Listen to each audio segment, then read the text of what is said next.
YouTube. So today was an average game, an average atmosphere. Everything was average. And the reason everything was average is because there is such a lethargy at the club. And the reason that there is a lethargy at the club is because we've had one of the dullest, most uninspiring summers ever in Arsenal's football club history.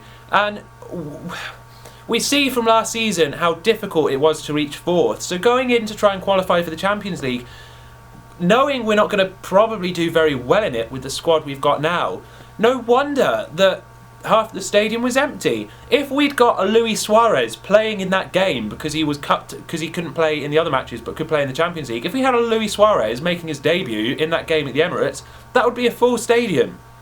Fans would engage with that. But currently, fans aren't willing to engage with it because the tickets are obscenely expensive and we're not getting anything back for it. Like, yeah, we shouldn't forget that being in the Champions League is special. Like, we shouldn't forget the achievement of qualifying, of course. And yes, people can throw at us and say, oh, you Arsenal fans being miserable about reaching the Champions League. No, of course, we're buzzing about reaching the Champions League. But that is a minimum expectation in relation to the overall context of the club.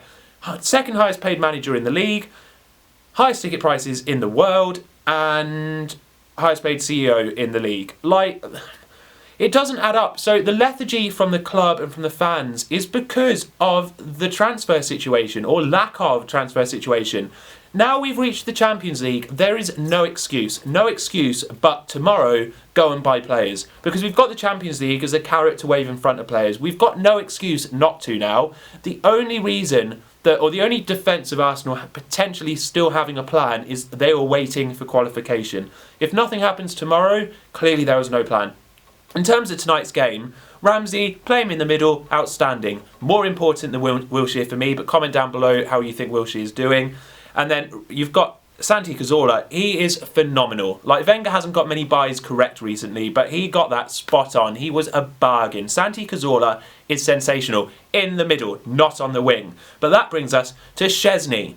Szczesny is a liability. He's an okay shot stopper, but every goalkeeper should be a shot stopper. That is their bread and butter. He is an okay shot stopper, but his decision making is awful. It's horrendous. He can't claim balls very effectively, and his decision making is horrendous. Why are we sticking with him other than, oh, well, we've paid this much attention to him for this long, we've put this much effort into him, we're just going to stick with him?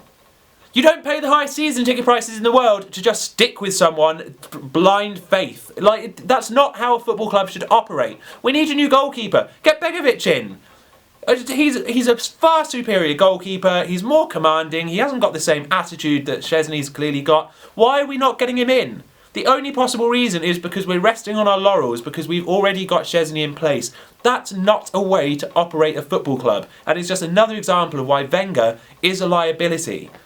Right, that's that massive game on the weekend, Sunday, 4 o'clock. Comment down below what you think the scores are going to be. Comment down below if you think we're actually going to have another player to add to the squad. The excitement wasn't there tonight, but the excitement will be there on Sunday. Let's hope we smash them. Comment down below how you think it's going to go. Bang, boom, bash, boom, bye.